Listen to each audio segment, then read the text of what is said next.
PWD minister Muhammad Riyas നമുക്കിപ്പം telephone ലൈനിൽ ചേരുന്നു. മിനിസ്റ്റർ, ഇന്ന് ദേശീയപാതയുടെ 2 പ്രധാനപ്പെട്ട സ്ട്രെച്ചുകളാണ് ഉദ്ഘാടനം ചെയ്യാൻ പോകുന്നത്. സംസ്ഥാന സർക്കാർ കൂടി പണമെടുത്തു കൊടുത്ത് നടത്തിയ ദേശീയപാത വികസനമാണ്. തലപ്പാടി ചെങ്ങള റീച്ച്, വെങ്ങളം രാമനാട്ടുകര ബൈപ്പാസ്, വളരെ പ്രധാനപ്പെട്ട 2 റീച്ചുകൾ ഉദ്ഘാടനത്തിന് അങ്ങേ ക്ഷണിച്ചിട്ടില്ലേ? അങ്ങ് ഇന്ന് ആ പരിപാടിയിൽ പങ്കെടുക്കുന്നില്ലേ? അല്ല, ഇതുവരെയും ക്ഷണിച്ചിട്ടില്ല. അതെന്താണ് എന്നുള്ളത് സ്വാഭാവികമായിട്ടും ആളുകൾ ചോദിക്കുന്നുണ്ട്. അത് നമ്മളും അങ്ങനെ കരുതാത്ത കാര്യമാണ്. ഇതില് എല്ലാ നിലയിലും സ്റ്റേറ്റ് ഗവൺമെന്റ് ഇടപെട്ടു. ഇന്ത്യയിൽ ആദ്യമായി ദേശീയപാത വികസനവുമായി ബന്ധപ്പെട്ട് ഒരു സംസ്ഥാന സർക്കാർ പണം ചെലവഴിക്കുന്നത് NH-66 അതും 100-200 കോടിയല്ല, 5600 കോടി. അപ്പൊ അത് കടമെടുപ്പ് പരിധിയിൽ കൂടി പഠിച്ചപ്പോ 12000 കോടിക്ക് സമമായി. അത് മാത്രമല്ല, എല്ലാ റീച്ചിന്റെയും റിവ്യൂ യോഗങ്ങൾ കൃത്യമായി നടത്തുകയും ബഹുമാനപ്പെട്ട മന്ത്രി ശ്രീ നിതിൻ ഗഡ്കരി തന്നെ എത്രയോ തവണ സ്റ്റേറ്റ് ഗവൺമെന്റിന്റെ എഫേർട്ടിനെ അഭിനന്ദിക്കുകയും ചെയ്തിട്ടുണ്ട്. മറ്റൊരു സ്റ്റേറ്റിലും കാണാത്ത നിലയിൽ ഈ പദ്ധതി യാഥാർത്ഥ്യമാക്കാൻ നിങ്ങൾ നടത്തുന്ന ഇടപെടലിനെ പ്രത്യേകം അഭിനന്ദിക്കുന്നു. മുഖ്യമന്ത്രിയുടെ ഈ നേതൃത്വപരമായ നിലപാടിനെ പ്രത്യേകം അഭിനന്ദിക്കുന്നു എന്ന് എത്രയോ തവണ പരസ്യമായും മീറ്റിങ്ങുകളിലും ശ്രീ നിതിൻ ഗഡ്കരി പറഞ്ഞതാണ്. നാഷണൽ ഹൈവേ അതോറിറ്റി ഓഫ് ഇന്ത്യയുടെ റീജിയണൽ ഓഫീസർ തന്നെ കേരളത്തിലെ ഗവൺമെന്റ് ഇതിലെടുക്കുന്ന എഫേർട്ടിനെ കുറിച്ച് എത്രയോ തവണ പറഞ്ഞതാണ്. അപ്പോൾ ഇത് എന്തുകൊണ്ട് ഇങ്ങനെ വരുന്നു എന്നുള്ളത് മറ്റ് വിവാദങ്ങളിലേക്ക് ഞാൻ ഇപ്പോൾ പോകുന്നില്ല. അത് ജനം ചർച്ച ചെയ്യട്ടെ, നാട് അതിനെക്കുറിച്ച് ചർച്ച ചെയ്യട്ടെ. ഉദ്ഘാടന പരിപാടിയിൽ ആരെങ്കിലും വിളിച്ചിട്ടോ ഉദ്ഘാടന പരിപാടിയിൽ ആരെങ്കിലും വിളിക്കാതിരുന്നിട്ടോ അല്ല ഒരു പദ്ധതിയുടെ കഠിനാധ്വാനത്തിൽ ആരൊക്കെ പങ്കുകൊണ്ടു എന്ന് തീരുമാനിക്കുന്നത്. പക്ഷെ അതൊരു പ്രശ്നം കൂടി ഉണ്ടല്ലോ. ഒന്ന് മര്യാദയുടെ ഒരു പ്രശ്നമുണ്ട്. 2, സംസ്ഥാന സർക്കാരിന്റെ പ്രതിനിധിയായി മുഖ്യമന്ത്രിയെ മാത്രം ഉൾക്കൊള്ളിക്കുക, മുഖ്യമന്ത്രിയുടെ സാന്നിധ്യം മാത്രമായിട്ട് അതിൽ മാറ്റുക. അതും 5200 കോടി രൂപ കിഫ്ബി ഫണ്ടിൽ നിന്ന് സംസ്ഥാന സർക്കാർ കൊടുത്താണ് ഭൂമി ഏറ്റെടുത്തത്.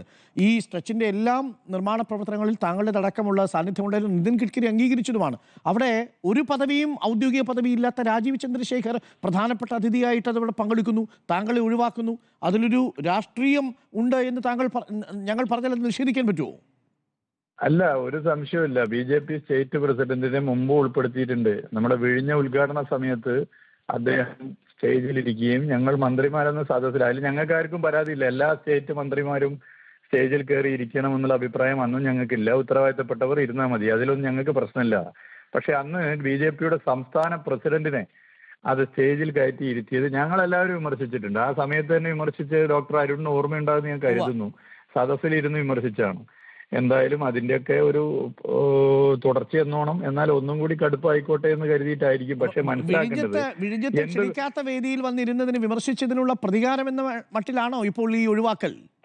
അല്ല, അതെനിക്കറിയില്ല. ഞാൻ മറ്റ് കാര്യങ്ങളിലേക്ക് കടക്കുന്നില്ല. എന്തുകൊണ്ട് കേരളത്തിൽ BJP വളരുന്നില്ല എന്നുള്ള ചോദ്യത്തിന്റെ വളരെ സിമ്പിൾ ആയിട്ടുള്ള ഒരു ഉത്തരമാണ് ഇപ്പൊ ഈ കണ്ടുകൊണ്ടിരിക്കുന്ന സംഭവങ്ങൾ. യഥാർത്ഥത്തിൽ കേരളത്തിലെ ജനങ്ങളുടെ മനസ്സിൽ പോസ്റ്റർ പതിഞ്ഞതുപോലെ പതിഞ്ഞതാണ് ദേശീയപാത 66 സ്റ്റേറ്റ് ഗവൺമെന്റ് മുഖ്യമന്ത്രിയുടെ നേതൃത്വത്തിൽ നടത്തിയ ഇടപെടൽ. ആ മനസ്സിൽ പതിഞ്ഞ പോസ്റ്റർ ഏതെങ്കിലും ഉദ്ഘാടന പരിപാടിയിൽ വിളിക്കാതിരുന്നത് കൊണ്ട് കളയാനാകില്ല. അത് മനസ്സിലാക്കണം. ഇതൊക്കെ നാട് കാണുന്നുണ്ട്. നഷ്ടപ്പെട്ട പദ്ധതിയായിരുന്നു. 2014 അടച്ചുപൂട്ടിപ്പോയ പദ്ധതിയല്ലേ. 2016 LDF സർക്കാർ പിണറായി വിജയന്റെ നേതൃത്വത്തിൽ അധികാരത്തിൽ വന്നു. ആ ഗവൺമെന്റ് എടുത്ത നിലപാട്, അങ്ങനെ ഒരു ഗവൺമെന്റ് LDF ഗവൺമെന്റ് വന്നിട്ടില്ലായിരുന്നെങ്കിൽ ഈ പദ്ധതി ഉണ്ടാകുമായിരുന്നോ?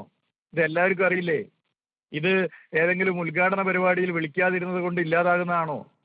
ഇത് ജനാധിപത്യത്തിന് ഭൂഷണമാണോ ഇത്തരം നിലപാട്? ജനാധിപത്യത്തിന് അപമാനമല്ലേ? ഒരു സംസ്ഥാനത്തെ അപമാനിക്കുകയല്ലേ? കക്ഷി രാഷ്ട്രീയ ഭേദമന്യേ ഇതിലൊക്കെ എല്ലാവരും ഒന്നിക്കേണ്ട വിഷയമല്ലേ?